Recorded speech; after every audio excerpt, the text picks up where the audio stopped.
Welcome back to Atypical Talk. This is a podcast where we have conversations that illuminate the intersection of faith, culture, and the common spaces of our humanity. I'm Abby. And I'm Joel. And later on in this episode, we are going to be joined by Kareen Dunn from Kokomo Urban Outreach. But before we get into that, we have a quick article we want to talk about. It is an Outkick article titled "Twitter Reacts to OJ Simpson Death News." Last Thursday, it was announced that OJ Simpson had passed away after a battle with cancer at 76 years old. As you'd expect, the OJ Simpson death news had Twitter buzzing. To many, he was an all-time football great. To others, he was best known for beating a double murder charge via the best lawyers in the game. Reactions included tweets like, "May Nicole and Ron's families finally have peace." Another said, "Honestly, if you ignore the whole being a murderer thing, RIP to a true online poster." Another says, "Going to put a glove over my swollen hand to prove I'm totally innocent in honor of this certified king," along with many, many more responses making light of his death. So what was your reaction to finding out about OJ passing?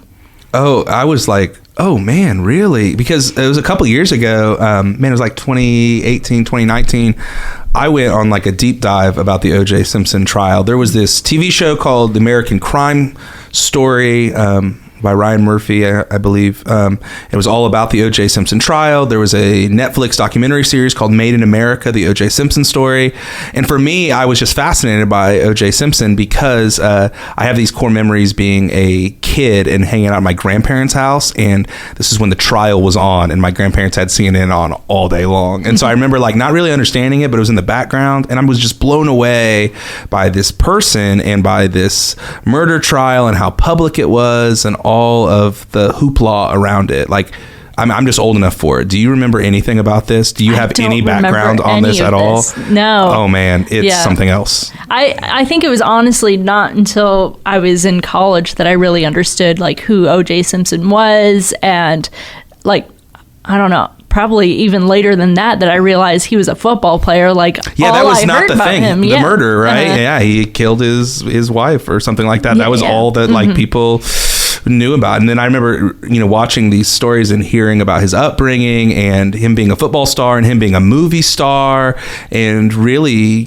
crossing the black-white divide in a lot of ways, and was very, very popular with black and white communities. And then there was the murder of Nicole and Ron, who was with Nicole at the time, and all that went along with it. So it's kind of crazy. To me, it was almost like closing a circle of this thing that was shaping my childhood, and then later I learned a ton about. And so here he passed away. I was like, man, it really closes the circle. What a complicated individual, and what a tragic reality of the murders and the justice system and all the uproar around it. So that was my reaction initially. And then like seeing the jokes and seeing the snark online was like, it just, something inside of me was like, oh, this is not right. And this just feels like we're making light of a person and their family and all that comes with it.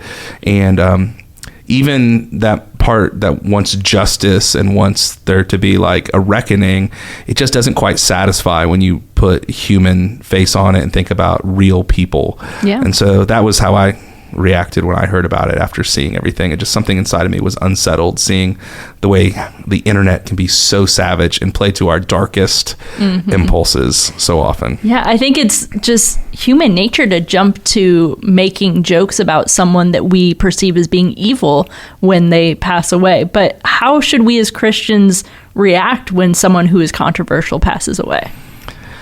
Yeah, I am not of the case that, or I'm not of the persuasion that it's very Christian of us to gloat or to celebrate anyone's death and to celebrate anyone's demise.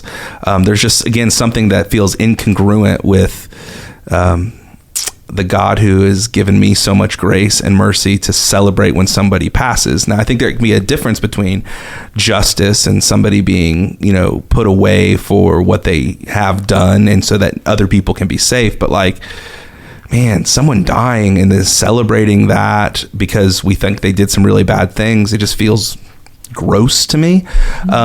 And then, you take a step back and you think, like, whatever you think about OJ Simpson, like, he has kids, he has grandkids, there are family members around him that I'm sure it's a very complicated situation for. And there are grieving people in this process, right?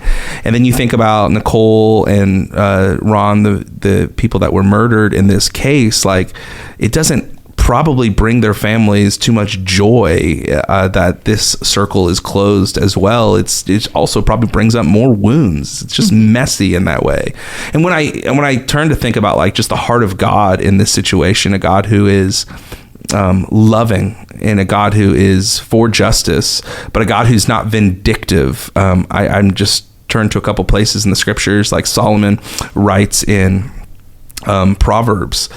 He says this: do not gloat when your enemy falls. When they stumble, do not let your heart rejoice. It's just this idea of, like, when we celebrate when somebody that is done wrong to us or is against us goes down, and that is not what God is calling us to do. That creates something in us that's ugly instead of actually helping us flourish. I think to one of Jesus' disciples, Peter, who, when he was writing a letter to early Christians, 2 Peter chapter 3, starting in verse 9, describing the heart of God, he says, the Lord is not slow in keeping his promise, as some understand slowness. Instead, he is patient with you, not wanting anyone to perish. So the heart of God is not to, like, be vindictive and to get back at people, but the heart of God is love and patience and wanting to give people a chance to respond. So I think when I think about the way that we respond when controversial people or people that we think did something wrong, or even evil people, when they fall, ultimately, we should ask the question, what does it produce in us when we celebrate that? Does it make us feel holier than thou, self-righteous, like we're on the right side of something and these people are getting something that they deserve? Or is it producing Christ-likeness? Is it producing a heart for mercy, a heart for love, a heart for justice and protecting the least of these? Or is it more of revenge? Like, what does it do in us when we gloat or make fun of or celebrate when somebody dies? I don't think it produces the good stuff. I think it produces things inside of us that ultimately poison us and that make us meaner and help us to not listen instead of being empathetic and listening to people. So, yeah, part of the reason I was dismayed by the response was just seeing, even if I would chuckle about a message or a tweet that I saw about OJ Simpson, I'm like, oh, what is that inside of me that's laughing about that? Is that really seeing the humanity in this situation, or is it me gloating over my enemy? Is it me wanting somebody to be punished instead of wanting there just to be protection and justice and mercy in these situations? So ultimately, on the whole, I'm going to fall on the side of, I think when we see somebody who's controversial, somebody who has done something wrong perish, we should not be on the side celebrating, jumping up and down. We should just be quiet, and we should think about the actual family members around the situation. We should think about the victims' families and how they might have reopened wounds, and try to move forward just listening and being quiet and thinking about the people on the peripheral that are probably hurting in a new way because of the public nature of this. And I think it just produces more of the Christ-like stuff than just jumping up and down saying, oh, he's burning in hell now, all that kind of stuff. Like, what does that create in us when we celebrate those kind of things? I think that's the question I wrestle with. Yeah. Well, we're going to take a quick break, and we'll be back with Kareen in just a minute. All right, so now I'm really excited because we have in air quotes studio with us Kareen Dunn, a good friend of mine that I have the privilege of serving with at Kokomo Urban Outreach, which is a nonprofit that I serve on the board of. And Kareen and I, we've been friends now for, I think, probably 6 or 7 years. Yes. And I've just been thinking for the longest time it would be such an interesting conversation to get him on the podcast, because I've learned, and I continue to learn so much from him and his journey, and I'm just inspired by him as a person and as a leader. And so, Kareen, welcome to the Atypical Talk podcast. Thank you. I'm proud to be here. It's a blessing to be here for number one. So I want to say thank you for even inviting me onto this platform. Thank y'all so much. Yeah, man. So tell us a little bit about young Kareen. Yeah. Brought up, like, where were you brought up, and what was life like, and where did that land you? Got you. I'm originally from Flint, Michigan. I came to Kokomo about 2003 is when I arrived here. Growing up in Flint, where it was completely different than growing up, here. Different jungles. I like to call it jungles. I didn't really identify that I was going through probably until I got here. When I got here, because the neighborhoods was different. So when I grew up, my neighborhoods that I lived in, the place that I lived in, everybody was going through poverty. So it didn't look like we was going through poverty because we always going through the same thing. Yeah, so it was old poverty. So it just felt like everybody, we're all in this together. Yeah, it wasn't poverty because this was normal. Yeah, it's normal for everybody at 3 o'clock to start walking towards the mission. It was normal. So it wasn't. We didn't feel like we was actually going through a struggle because everybody was going through the struggle. I didn't clearly identify and recognize that I was going through a real struggle until I got to Kokomo. And then I seen different. See, that's why I tell the kids and I tell all of the mentors at the Kokomo Urban Outreach program, you don't know what you don't know. And that's one of them situations I didn't really know until I came here and then seen something different. Like, whoa, I was going through that. That wasn't right. So teenage Kareen, what was life starting to get like as you started to become a teenager and had more freedom? What was that like? Yeah, so it transitioned from Michigan. When I got here, I was about 13 years of age. So there were things in Michigan that we just couldn't do because the street code wouldn't let us do it. Therefore saying there were certain things in Flint that you couldn't do it. The people from the community wouldn't allow you to do it because you'll be messing up something that they had going on. So we had to be in compliance. Where when I got to Kokomo, there was no structure. I can do whatever I wanted to do. I can be whoever I wanted to be because they didn't come from what I come from and they didn't see what I seen. So I can come here and be anything. They had no structure, no nothing. So that's when I started to really get in trouble. Now I was getting in trouble in Michigan too, but when I got here, everything was so open for me. It was so easy for me to get access, or so easy for me to influence or trick some other kids at doing stuff because I was more advanced than they was. So that's when my real trouble started. Education system wasn't the same. It's crazy. I got a story I want to talk about real fast about school. In Michigan, you have two type of families. You got the families who are using drugs, and you got the families that are selling drugs. And you can identify the difference of the families by the way that they dress. The ones who came from a family that was using, their clothes, you can see it clearly. The hand-me-downs, pay less, that's what they was wearing. But the ones who was dealing drugs, the parents, their kids come in Jordans and so on and so on. And they had this thing back when I was growing up called Jonan. They talk about you. And the first thing they go to is talk about your shoes. They talk about your clothes. They talk about your physical, your appearance. So when I got to Kokomo, it was crazy. I got here. I wasn't even familiar with white people, to be honest with y'all. My neighborhood, my teachers, it was all black. I didn't have no white neighbors. So the only time we actually seen white people was when we went to Social Security place or went to the mission or went to a place to get some food or something. That's the only time that we really talked or hung around white people. So I didn't really have a good understanding of white people. Only thing I knew of white people was what I seen on the movie Roots that they kept showing in school every day. So that's all bad. Not a good look for white people. No, not at all. So my impression was, and then when Mom said we come to Kokomo, I didn't know I thought Kokomo was like some type of amusement park or something it was going to. And we wind up moving here. And not quite an amusement park. Yeah, I thought it wound up being an amusement park for me. I put myself in those situations as well. But when I got here, again, I wasn't really familiar with a different race. I was only familiar with blacks because that's what my school predominantly black. My teachers were black. Everybody was black. My whole neighborhood was black. So that's all I knew was black. I didn't have a good understanding of a different culture, not Mexicans, not white, not nobody, just only black. I like to say I used to live in Africa, the real Africa, the straight up black. That's what it was for me. So when I got here, we lived on Marbury Street with some relatives that was up here, and I'm sitting on this porch, and I'm thinking, what that I got myself into. Mm-hmm. What is going on here? I see white people next to me. I see train tracks going right on the side of our house. I didn't know what was going on. And the first day of school, I went to Maplecrest School. I had a guy named, I can't think his name, but he was deaf. Travis was his name. He was deaf.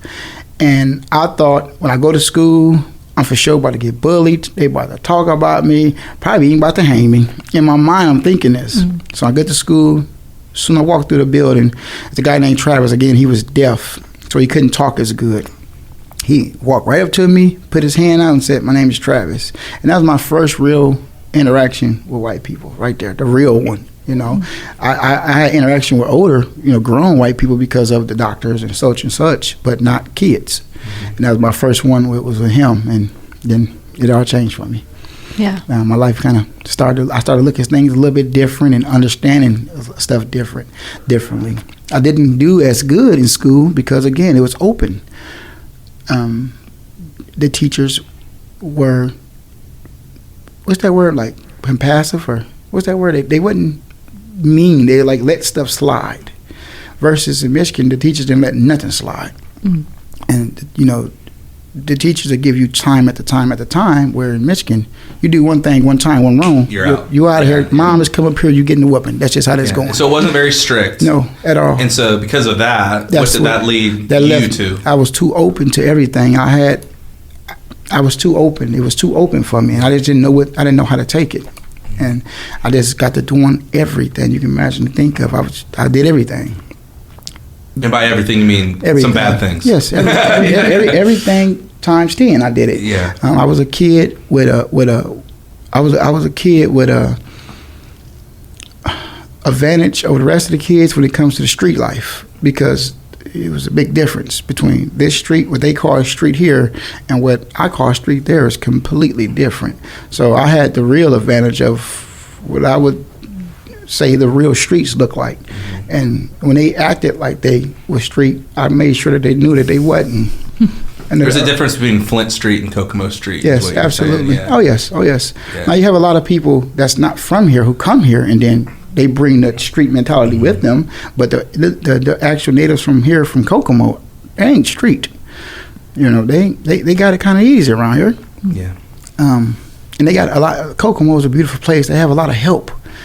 And it's not everybody just not starving, So they got a lot of help. It's a lot of resources here. And in Flint, resources is slim because everybody's struggling.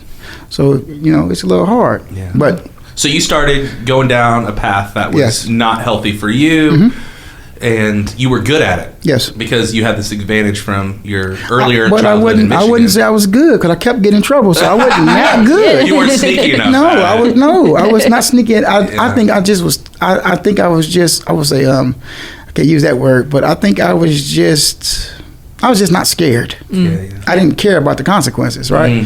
When I first went to Kenzie the first time, they threaten you with Kenzie. That's why I tell. Which is like a youth prison. Yes, absolutely. Yeah. There's certain parts of the Kenzie Center. You got the shelter care, residential, then you got the secure. The secure part is more like a jail cell. But, at first they threatened me, you're going to go to Kenzie, you're going to go to Kenzie, you're going to go to Kenzie. And I was like, well, I want to see it now. So then I went to Kenzie, and once I went to Kenzie and saw it, it was nothing for me. And I was like, okay, I've been here before. Say nothing I can't handle.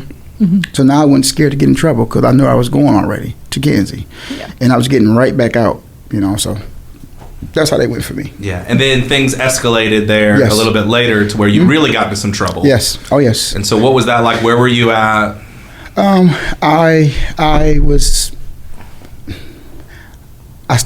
started my career in the criminal activity about the age of 15 years of age. I was doing all type of things, and then also I had a shadow, which was my little brother, who followed me through those same trenches, and everything that I did, he did. They used to call us the Dunn boys. If one come, the other one's right behind them, and that's just how he was. But I did the boys' school. I did the Kenzie Youth Center thing. I did Thinking for a Change. I did the Show Cap. I did Scare Straight. I did every program that they had to offer at the Kenzie Youth Center. And then I graduated from Kenzie Youth Center. Then I went into boys' school. I did 2 terms of boys' school. I did that there. Boys' school will show you who you really is when it comes to, being tough, right? Because in Kokomo at the Kansas Youth Center, it's just you and the rest of the Kokomo kids. Well, when you go to boys' school, they're sending the top tier kids, the baddest kids from out of Indiana to one place. So now I'm in there with Gary, I'm in there with Fort Wayne, I'm in there with Indianapolis, I'm in there with South Bend kids. And these kids, I had a different outlook on Indiana. I thought all of Indiana was like Kokomo, and that's not the case. Them boys was pretty rough up there. They was 13 and 14 years old, and they was full-fledged addicted to, they called them wiki sticks, and that was a name for embalming fluid. You ever heard of those? No. The stuff that they use to put in people's bodies when you die. They was smoking that stuff, and it was mentally crazy in them boys' schools. And I got a chance to identify that too. A different environment, a different set. Now I was at this time here in Kokomo, I was a shark. And the Kokomo individuals was guppies. Well, when I got to boys' school, I was the guppy, and they were sharks. Absolutely. So that's just how that went. And so did that experience change you? Yes. Or did that harden you even more? So what it did was it first of all, it humbled me quickly, because again, I was no longer the predator. I was the prey. So it humbled me. But I gotta think about myself where I want to learn. So I learned, but not the good things, but I learned a lot from them, their stories and what they was doing, how they was moving, how they was acting. When I was in there and they asked you, where you from? And I say, Kokomo, they looked at me and laughed. Kokomo, what's that? We from Indianapolis, we from Fort Wayne, from Gary. These places where they known to get busy at, as far as, rough areas. They're pretty rough around these places. In certain areas and certain, different places and towns. So, I had to humble myself, first of all, and sit back and identify that I have no win in this war. I sit back and, again, I learned I wanted to get out. So I was trying to do things and making sure that I didn't get in no trouble to get out, which that was kind of hard to do. It wasn't a lot of people coming from Kokomo to these boys' schools. It was a massive amount of people coming from Fort Wayne, from Gary. These are bigger cities, so they used to come in groups. And like the local people, Kokomo, Logansport, it was like 1 or 2 of us. It was like massive groups of them. So, if they wanted somebody to pick on, it's going to be us, because we had nobody to have our back like they had groups. So that what got me in a lot of trouble is because I am a fighter. I fight. That's what I will do in a heartbeat.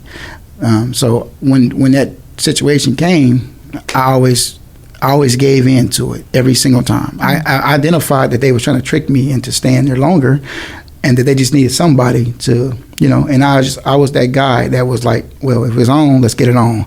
And that what got me in a lot of trouble. But it helped me today. When I talk to the kids now, I can talk about them type of stories, and, every fight ain't worth fighting. Yeah. But, Yeah. So when did you get out of boys' school? Yes, what happened next? I got out of boys' school, and I got right back in trouble. This time, the judge, and I had a very, very fair, can I say his name or no? Yeah. The judge. Yeah. I had a judge, his name was Eric May. That was my judge. He gave me every opportunity, every chance that I can possibly have to be a better person or see something different. He did everything.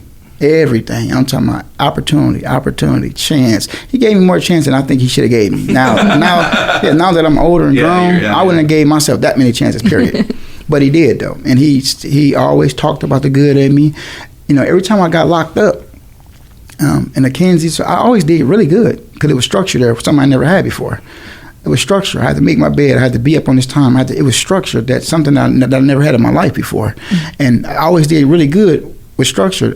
A lot of kids right now in the Kokomo Urban Outreach program, they do really good in our program because of the structure. Yeah. A lot of time they come for the money, but in the long run, they coming for that structure part. And that's what the Kansas Youth Center was. It was structure that I never seen, and I kind of liked it.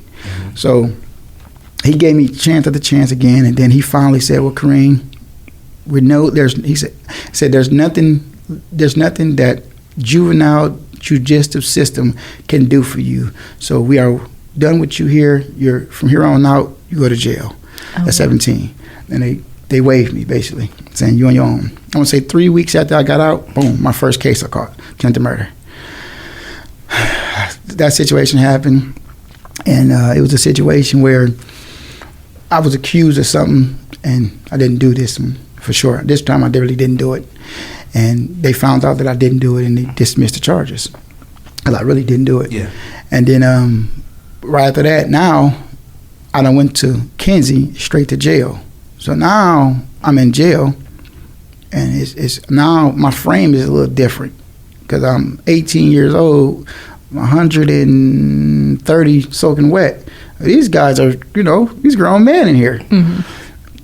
I got in there, and I learned all type of different things in there. I got out again. I got bonded out, and that's when my life really changed right there, when I got out of that situation, because now I done mastered Kinsey. I done mastered boys school. I'm not scared of jail at all. My next step can only be two things: prison or death, period. And I feel like, well, Kinsey was just like boys school. Boys school was just like the jail, so that means prison probably gonna be the same thing. So now I ain't scared of that. It doesn't even feel like it's that big of a So step now up. I'm not even scared of that no more. And I don't have no guidance to show me nothing different or anything of that nature. I don't got no other tools. Only tools I got is the tools that I was taught and that I choose to learn. Now, I had opportunities to learn different things. And I want to be clear about something. Every decision I made in my life, it was my choice. Because God gave everybody a conscience of right and wrong. I just chose wrong every time. That was me. It wasn't because of my environment or because how I was raised. It was I made the choice. When it's all said and done, the choices that I made in my life, I made them. Mm. So that's how that went. And that's when I got out again, and I caught another case.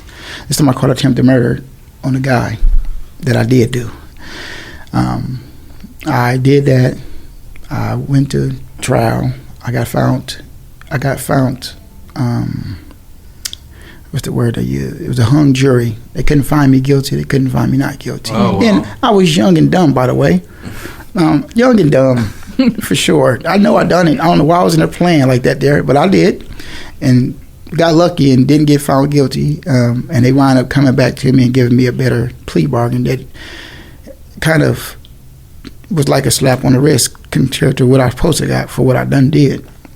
And once I done that, I took the plea bargain. I went to prison. This is the last time I got in there. This time it was a bit different. I skipped some parts, but it's okay. Yeah. Yeah. I got in prison.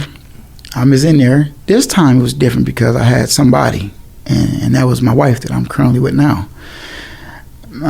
I never been in a relationship before. She was my only girlfriend that I ever had. I had other women, but it wasn't no relationships. It was just, mm-hmm. Yeah. But this one was my girlfriend. She showed me that she loved me and that she actually cared about me. So it was a little different. Mm-hmm. Usually I get locked up, I just cut them off because I can't control what she's doing on the out, so I just let that go. I seen too many guys come in there, stress themselves out, commit suicide because of the woman on the streets. So I wouldn't want to be that guy. So I just go ahead and just break relations and ties with you. No calling, no phone calls, no texts, no letters, no just nothing. Ghosted them. It's over. Yeah. We're done. But this was different with this girl. It was different because I had her, my wife, mm-hmm. and I appreciated her. So I didn't want to get in no more trouble in there because that was going to make my time longer. If I make my time longer, that means she got to wait longer in her life. I appreciated her, so I made sure that I did things not to get in trouble. Mm-hmm. I made sure I wasn't into no fighting or nothing like that. I wasn't into nothing I ain't supposed to be doing. I actually got time cuts while I was in there to try to get out. Never did that before, but that was my first time because I actually... You had something on the other side that you were looking forward to. Somebody, mm-hmm. Yeah. I had a person that cared about me. I had a person that showed me beyond family. Family is different than a girlfriend but it's different because your family kind of gotta love you. Mm-hmm. Somebody else really don't. And she chose to love me. She chose to go through the mud with me. She chose to stick on side of me. Yeah. So I felt really good about that. I appreciated her. So that's why I chose to do the right things to get out for her, and I did. I got a year and a half knocked off my sentence from time cuts that I did, and I got out. My first day got out, I was scared to death. I was scared to death because I talked a good game when I was locked up on that phone. Yeah, baby, when I get out, I'm going to be good to you. Yeah, I ain't going to get in no more trouble. I talked a really good game for a couple of years. Yeah, I was talking. But you didn't really know how to. Nope. Not at all. I was just talking. Yeah. So when I got out, I was like, oh man, I got to live this. But everything that I said, I got to live now. And that's going to be hard to do because this is the road I never traveled on. So I don't know what I'm about to get ready to do. So I got out. I was on house arrest. I had 5 years to do on house arrest, in-home detention. And my in-home officer was Chad. Good, really good dude. Mm-hmm. Really good dude. But he told me one day I did like 2 years or a year in the house. I didn't go out the house because I didn't want to get in trouble. Once again, I know trouble don't find me, I find the trouble. And I know that. But I know I don't want to get locked up either. I know that. So now I'm trying to find things to do to keep me out of trouble. And what I found out was just be still, right? Because if I would have got to get active and moving around, I'd start slipping back into my old self and repeating the stuff that I used to do. And it takes one little thing to trigger anything to go back to your addiction or whatever the case may be. So I was just real still. And then my probation officer told me, hey, you got to go volunteer at the Kokomo Urban Outreach UP program building. So this was part of your probation? Yes. No, this was me. He said he had to reintegrate me back into society. Yeah. And I argued with him. I said, well, I'm doing good. I'm not in trouble. Yeah, I ain't staying out of trouble. I ain't causing you no problems. Why are you messing with me? Yeah. He said, well, it's my job to make sure that you are reintegrated into society. Mm-hmm. And by sitting at home ain't doing it. You got to get up and got to get out. I think that's so cool because I think so often when people are trying to change, we only think about removing bad things and we don't think about replacing those things. And for you staying at home, you were staying out of trouble and you removed those destructive patterns, but you hadn't replaced it with anything yet. Absolutely. And your life really changes. And honestly, the lives of hundreds of people in our community, maybe thousands, change when you listen to your your guy and you go and you start making new patterns. So you went to volunteer at the Kokomo Urban Outreach, and how many years ago was that now? 7.5, 8. 8 years ago. Yeah. And now you are the program director of Kokomo Urban Outreach, of the UP programs. And we're going to talk about this a little bit later, but you're the co-author of your first book. Yes. That is now released across the country. It's moving. It's moving. Yes, it's moving. And you help lead a staff team with a mission to make a huge difference in the youth in our community. And Absolutely. So, man, I just think it's so incredible that from the pain that you walked through, the decisions that you made that led to some pain in your life and other people's lives too. Absolutely. But none of that was wasted in a way that like you didn't just go do some kind of job, but you're like working and serving the youth in our community so that they see there's a different path for them. Briefly, can you tell us just about the UP programs? Yes. And what you're trying to accomplish? Our mission is to make sure every kid transitions successfully into adulthood by teaching them to be respectful, responsible, reliable, and ready. That's our mission. We want to make sure kids got the tools that they need to be successful. Again, we go back to my childhood. If you don't know, you don't know. You know, I was only given one set of tools. But when I got to the Kokomo Urban Outreach, I got a whole different set of tools. It taught me how to be respectful. It taught me how to be on time. It taught me why I need to be on time. And I didn't understand that then because I had no reason to be on time. I was living in a free life. I can get up and go to sleep when I choose to. Now it's a bit different because I know I got to get up. I got to be on time to go to work. I know. I told somebody I got to be there. I got to be there. I know now, but I didn't know then. And half of the kids, again, we assume that they know, but they really don't be knowing. In their homes, they don't know. They they don't see mom or dad doing that, and it's not required of them at home. Then what do they know? Absolutely. I think I remember hearing this this leadership thought a couple years ago that really struck me. It said that most everyone is doing the best that they know how. The best they know how right now. And for me, I'm so much less judgmental towards people if I can keep that in front of me. To be like, they're doing the best that they know how. Absolutely. And a lot of times that's just what was modeled to them. Absolutely. That they weren't handed tools that maybe I was handed. And so don't judge them from where they are. Judge them from where they came from to help them, go. Absolutely. And so that's an incredible thing. So in the program, There's a weekly huddle where there's like some life lessons, some life skills that are taught. Yes. And then they go out in teams and do work in our community. What kind of work do they do? And do they get paid for the work? Tell everybody about that. Okay, so we got a thing called a huddle, which you just explained. A huddle is a time where it's a mandatory meeting that they got to come to, and that's when we have certain talks and topics. We give them information about what's going on in the future, what programs we got coming up. We talk about topics, depression, how do you deal with depression, or what are you most worried about for the future because of the new world order, what's going on, inflation and everything like that. We try to stay in tune with the kids, like what they got going on right now. Yeah, and I know mental health was a big deal that we talk about in huddles too, right? Yeah. Mental health, that's a mandatory situation because a lot of them going through it and they don't know how to cope with it. Yeah. And then a lot of them going through it and they don't know who to talk to about it. They don't want to be embarrassed or they don't want to get made fun of. But we have created an environment for our kids where they can just come out and say whatever they want to say without being judged, laughed at, or anything. Mm-hmm. So we created that environment for them. So now they just come out. And it's a gift and it's a curse. It's a gift because we got kids we got an environment that's open to kids speaking how they feel without being judged, or they just spit it out there.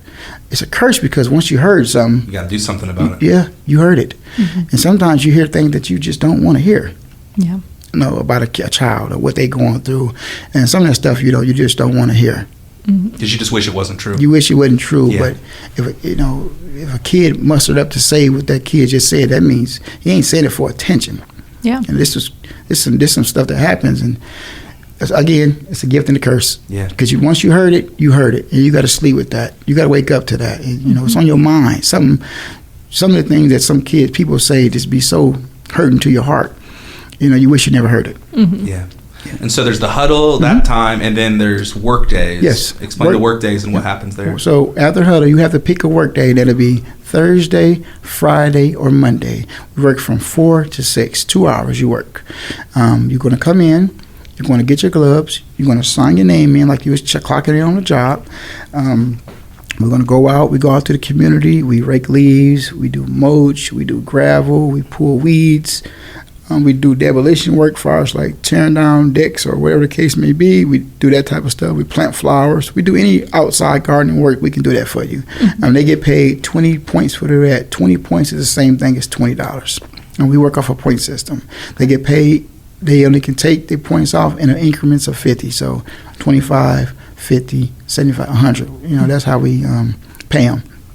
And that's pretty much how. Yeah, and so like they're actually working and they're receiving something, and people that donate to Kokomo Urban Outreach, we're helping to fund that so that they can get dignity and find a work ethic in that model. So it's a really incredible thing. Why don't you tell us how many youth are we serving week in and week out? Yeah, we about 3 plus. 300. Yes, 300 plus kids. Absolutely. The huddles and the mini ups and just to throw that out there, in our program, we don't give away anything for free. Mm-hmm. They work for everything that they got coming. In life, when you get adulthood, when you reach adulthood, nobody's going to give you anything free. Mm-hmm. You're going to have to work for that.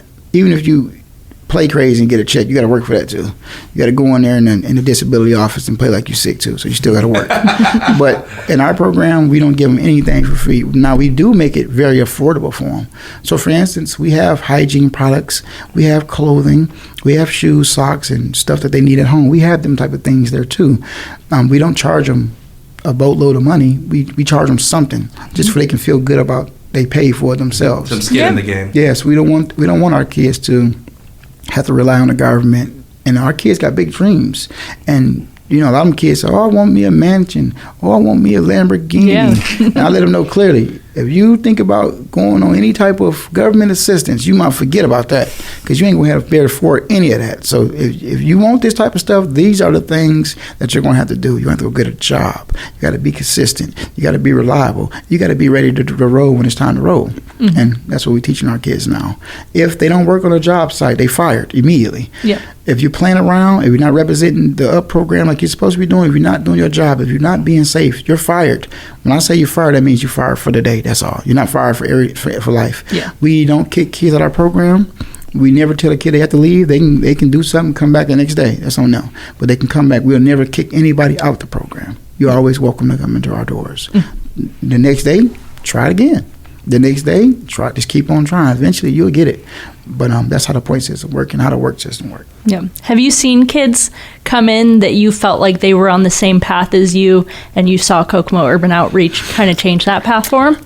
I got time for a quick story. Yes. Yeah. The reason why I even considered or opened up about being a part of the program, I was forced to come there. It wasn't free of choice. Like, I didn't just volunteer. Like, I want to go to Kokomo. No, my probation officer said you got to go there. I didn't want to get locked up, so I went there. Now, while I was there, mind you, I just got out of prison with a bunch of men. At the time, Kokomo Urban Outreach was all boys. So now I'm back around another group of boys where I don't want to be at. So I just used to sit in the middle of all the kids. They didn't look at me as a authority figure, because I never talked to them. I never nothing with them. I just was here because he told me to be here, and eventually I'm gonna go home and we're gonna be done with this. So I didn't talk to them. I didn't raise no alarms that they had to be quiet or whisper around me. So if I'm in a mix of 60 kids, you can imagine some of the stuff that they were saying on a regular basis. Some doing drugs, some having sex, some about to go rob. They just saying everything and anything. They just kids too, so they just blabbing on. And I was there for about 6 months before I even showed them who I was, or hey, I'm an authority figure right here on side of you. We talking about robbing something, and I did one time, and I spoke up because a kid was talking about doing something, and I was pretty convinced that he was going to do it. And what he was doing was it was pretty stupid, but I didn't feel like I was no role model because of my background and because of the things that I've done in my life. I didn't feel like I had a right to tell nobody anything, so I never said nothing. But this day, I don't know, I must was feeling good or something, I don't know. And I just turned around and turned to the side and told him, can I say what I said? Ain't no cuss word though. Yeah. All right. I turned around and I said to him, because he's talking about going to rob a store. And I said, if you do that, you're getting locked up, right, stupid? I said it just like that. And he looked back, him and his friends looked back at me. They all looked surprised because I never said nothing to nobody. And they forgot I was even here from the looks of it. And he kind of waved me off, and he went out that same day and he done it. Next week, again at Huddle, I sat back in the same spot I sat at every week. And he came back again, right to me and said, hey, I done that situation. I said, okay, what happened? I got locked up. I said, I told you, stupid. Didn't I tell you that already? Yeah. But the thing about it is, at that moment, that day, is when my light switch clicked on. Because I said, wait a sec. All the stuff they're talking about, I done already done all this already. I done it 10 times over. I know the answers to all the stuff they talking about they about to get ready to do. I know from the time he get locked up, from when he get detained, from when they have the arraignment I know the whole situation. I know if he keep going down where he gonna go. He gonna go from Kansas. He gonna go to boys' school. He gonna go to jail. I know his whole layout for him in his life. I know the answer finally for a change. And growing up in school, and growing up in class school, I was a low academic. I couldn't read that good. I couldn't spell that good. So I did everything in my power to get out of class. I never in my life raised my hand. When the teacher say, anybody know the answer? I never raised my hand ever, never in school, never in my whole life. And, when I got to the Kokomo Urban Outreach, I finally had the answers. I knew the answers, and it felt really good for me. And that's what clicked my light switch on, because I felt like I can be a part of something. I can talk about the stuff that I went through, and maybe some people could benefit from it. I can tell them where I went wrong at, or I can understand the struggle that you're going through, because I went through that same struggle. I know what it's like not having no food. I know what it's like not having the good clothes. I know what it's like having your family members on drugs. I understand. I can talk about it with you. I can sit on side of you and relate to you in that type of way. And the parents, they trust me. I go to the homes. I can talk to the parents in a different way that the schools or the kids or the jails just can't do. I can. Because, again, I'm not judgmental. I've been through it too. Who am I to judge? Yeah, only person I believe in this world that can judge is God, and I'm not him. I don't claim to be him. I don't want to be perfect. That ain't me. I'm Kareen. That's it. Yeah. Yeah. Well, man, thanks so much. I know we could talk for more and more about your work at the Outreach. I do want to talk just for a few minutes about your first book. Let's do it. It's a children's book, The Yes. Talking Toolbox. Yes. So you co-wrote it with Jeff Newton, Yes. the founder of Kokomo Urban Outreach, your good friend and mine as well. Tell us just a little bit about what your hope and dream is for the Yes. book, and who's the book for, and what does it teach? The book is for the whole world. That's what it's for. Yeah, the book is marketed for everybody. The whole world Yeah. is for everybody, because in life, everybody gonna have to be respectful, responsible, reliable, and ready. In life, they gonna have to be, no matter where you at. Even if you're on a job site, if you're at home, if you're at school, wherever you got to be at, those 4 principles you're gonna have to be. So we made this book designed off of our 4 R's. Is our creed, is in our UP program. Teach kids how to be respectful, responsible, reliable, and ready. It's just something to give them some happiness and some easy way for them to learn. It's actually 2 books in one, because everybody learn different too. Jeff learns from reading. I don't. I learn from seeing stuff. Yeah. And I can learn from reading, but it'd be a little bit more difficult for me. But if I see something, boom, I got it. Now, vice versa, if Jeff sees something, he might not get the picture. Yeah. He might be like, well, I don't see that, and I do. So everybody learned different. So we made the book and it's 2 different books. The first beginning of the book, yes, it's all reading, and then you go to the back of the book, it's more pictures, and you can point out who's being respectful, who's being responsible, and it's in those pictures on there that shows people how to look at the respectful, responsible, reliable, the whole situation. So the book is for everybody, kids, adults. It's for everybody. The goal, the small goal, is to get the book around the whole world. I mean, around. Wait. To get the book around the whole United States. Yeah. That's the In every small state, goal. yeah, Every single state. That's the small goal, which we are doing a really good job at that right now. Yeah. Really, really good job at that. But the next goal is to be the world. We do have a couple books going already out the country already. So we moving on the goals, and it's going down. We're working on getting them into all the schools. They're in the public libraries here in Kokomo right now. You can go to the library, either one of them, and check out the Talking Toolboxes in there. We're working on getting the books into the schools. We have a couple supporters who has contributed and donated books to the classrooms. As soon as we get the approval from the schools, they'll be in the classrooms. Yep. So we trying to get it popping. Yeah, so we'll have a link in the show notes where to purchase and learn more about the book, but it's called the Talking Toolbox. It's a book for kids. Yes. It's a book for everybody, learning about what it means to be responsible, reliable. And ready. No, there's one more. It's There's 4. respectful. That's where I messed up. Got you. It's a book for everyone, teaching them how to be respectful, responsible, reliable, and ready. There you go. There you go. I'm getting it. Yes. So, man, thanks so much, Kareen. Thanks so much for sharing your story. And, man, it's just inspirational hearing what can happen when we just say yes and we look at our past experience not as something that holds us back, but something that can actually help others. And you have an incredible story of that. That's really inspiring to me, man. So thank you. I want to say thank you as well for the ones who are listening. Dare to be different. Try something different. You never know, it might change your life. I tried something different, and I'm in a good situation right now. So try something different. It's okay. Yeah, that's awesome. Thanks, man. Thank you so much. Well, that's it for this episode of Atypical Talk. If you have any topics or questions, you can email those to atypicaltalkpod@gmail.com.